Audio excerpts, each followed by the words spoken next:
ওই ইমরান, ওই দাঁড়া তো দাঁড়া। কি হয়েছে কও? কই যাস? দাঁড়া তো দাঁড়া। কই যাস তুই? একটু বাইরে গেতাছে।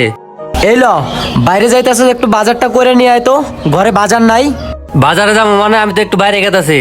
বাইরে যাইতেছিস তো কি হয়েছে? বাইরে যাবি তো কয়টা বাজার করে আইনা দিয়ে যা।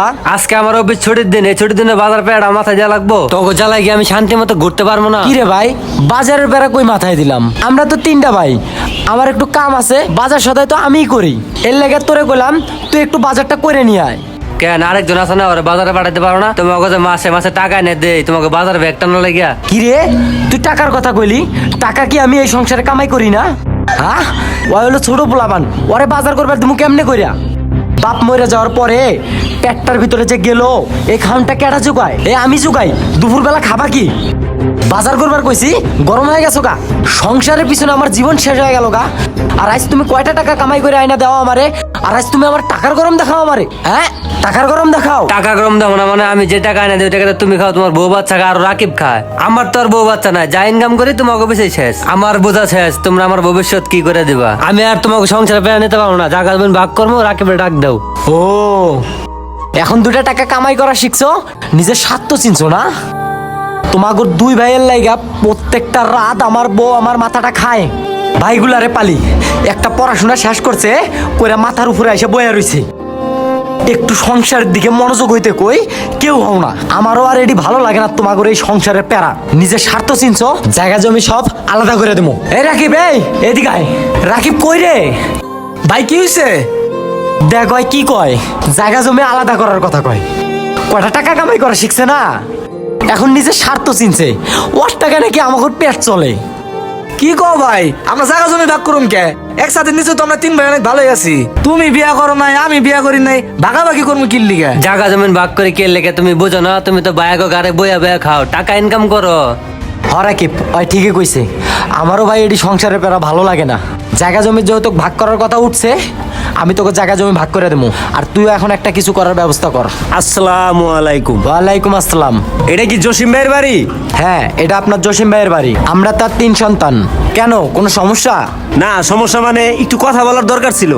কি বলবেন বলেন, আমরা একটু পারিবারিক ঝামেলার ভিতর আছি তো। আমি আপনার বাবার কাছে কিছু টাকা পাই, এই বিষয়টা কি আপনারা জানেন? টাকার অ্যামাউন্ট প্রায় 10 লক্ষ টাকার মতন। তো এই টাকাটা আপনারা কে দিবেন?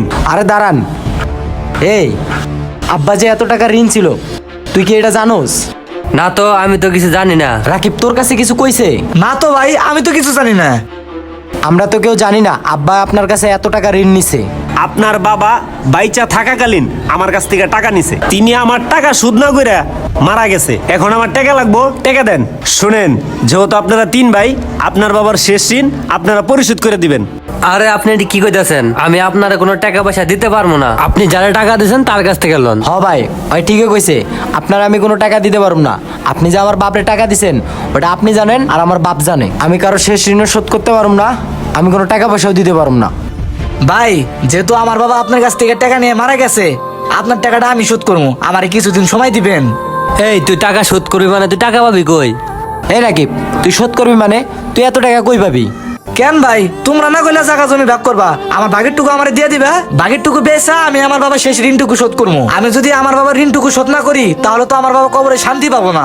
শোনো, আমি তাহলে তোমাদেরকে একটা কথা বলি। আমি তোমার বাবার কাছে টাকা পাবো না, উল্টা তোমার বাবা আমার কাছে টাকা পাবো। 10 লক্ষ টাকা। কি কন, আমার বাবা আপনার কাছে 10 লক্ষ টাকা থুয়ে মারা গেছে? তো ওই টাকা কই? কই 10 লাখ টাকা কই আমার দেন। এই তুমি চুপ থাকো। এই টাকার উত্তরাধিকারী আমি পেয়ে গেছি। তোমার বাপে আমারে বইলা গেছিল। তাহলে শুনো।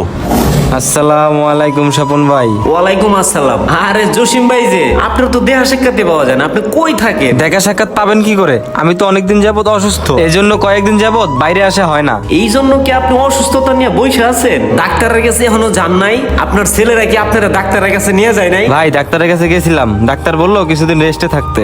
আর আপনি হঠাৎ করে আমারে জরুরি তলব করলেন। না ভাই, সেরকম কোনো সমস্যা নাই। আসেন, আপনি বসেন, আপনার সাথে বইসা কথা বলি। আচ্ছা চলেন। বসেন। একটা সময় আমার অনেক খারাপ সময় গেছে ভাই। ওই বিপদের সময় আপনি আমার পাশে দাঁড়াইছিলেন। আরে ভাই, আপনি আমার এইসব বলে লজ্জা দিতেছেন? কারো দিন খারাপ, কারো দিন ভালো, এইভাবেই তো জীবনযাপন চলবে। আরে না জসিম ভাই, আমি আপনার লজ্জা দিতেছি না। আল্লাহর রহমতে আপনাদের দোয়ায় আমার ব্যবসা বাণিজ্য ভালোই চলতেছে। তো আপনার কাছ থেকে যে আমি কিছু টাকা নিছিলাম ওই টাকাটা আমি ফেরত দিতে চাচ্ছি। এই জন্য আমি আপনার জরুরি তলব করতেছিলাম। আপনার তো দেহা সাক্ষাৎই পাই না। তো ভাই আমি তো আপনার টাকার প্রেশার দেই নাই। না ভাই, আমি তো আর আপনারে বলতাছি না যে আপনি আমার টাকার প্রেশার দিছেন। আজ হোক কাল হোক আপনারা তো আমার টাকাটা দিতেই হইব। আপনি যে আমার কাছে 10 লাখ টাকা পাইবেন, এই যে লন ভাই আপনার 10 লাখ টাকা। ভাই টাকাটা আপনি এখন রাখেন, টাকাটা আমার এখন লাগবে না। আপনি যে আমার টাকাটা ফেরত দিছেন এতেই আমি খুশি। ভাই আপনি তো জানেন আমার 3টা ছেলে সন্তান আছে। আজ কয়েকদিন যাবত আমার শরীরটাও ভালো না, কখন কি যে হয়ে যায় তা একমাত্র আল্লাহ পাকই জানে। তাই বলতাছি ভাই, আমার এই টাকাটা আমার 3 সন্তানের ভিতরে যারে আপনার যোগ্য মনে হবে তার হাতে পৌঁছায় দিবেন। স্বপন ভাই, আপনি আমার এই উপকারটুকু করতে পারবেন না? ভাই আপনি আমার কথা দেন, আপনি আমার কথাটা রাখবেন। জসিম ভাই, আপনি যে আমার এত বড় উপকার করছেন আমি জীবনেও কোনোদিন ভুলতে পারব না। আপনি চিন্তা করেন না ভাই, অবশ্যই আমি আপনার কথা রাখার চেষ্টা করব। আপনার 3 সন্তান, আপনার 3 সন্তানের ভিতরে যে যোগ্য সন্তান তার হাতে আপনার শেষ আমানতটুকু তুলে দিব। স্বপন ভাই, আমি এখন চিন্তামুক্ত হইলাম। আপনার অনেক ধন্যবাদ ভাই, আমি এখন মইরা গেলেও শান্তি পাবো। আপনার অনেক ধন্যবাদ ভাই। এখন তোমরা তো সবই শুনলা, তোমাদের 2 ভাইরে দেখে আমার লজ্জা লাগতাছে। ছি, তোমাদের মতন সন্তানদের জন্মের সময় লবণ খাওয়ায়া মাইরা ফালানো উচিত ছিল। তোমাদের বাবা তোমাদের জন্য কি না করছে। সামান্য কয়টা টাকা তোমাদের বাবার ঋণ তোমরা শোধ করতে চাইতেছো না। তোমাদের 2 ভাইয়ের লগে এত কথা কর সময় নাই। তোমরাও একদিন বাবা হবা, আর এই টাকার উত্তরাধিকারী একমাত্র তুমি। চলো আমার সাথে। জীবনে যতই সফল হও না কেন, বাবার শেষ ঋণ শোধ না করলে জীবনে সবই ব্যর্থ। যে বাবা সারা জীবন সন্তানদের বোঝা বইল, শেষ সময় তার ঋণের বোঝা বইতে সন্তানরা লজ্জা পায়। বাবা মরার পরে বাবাকে সবাই কবর দেয়, কিন্তু বাবার দায়ভার নেয় না। এটাই আজকের সমাজ।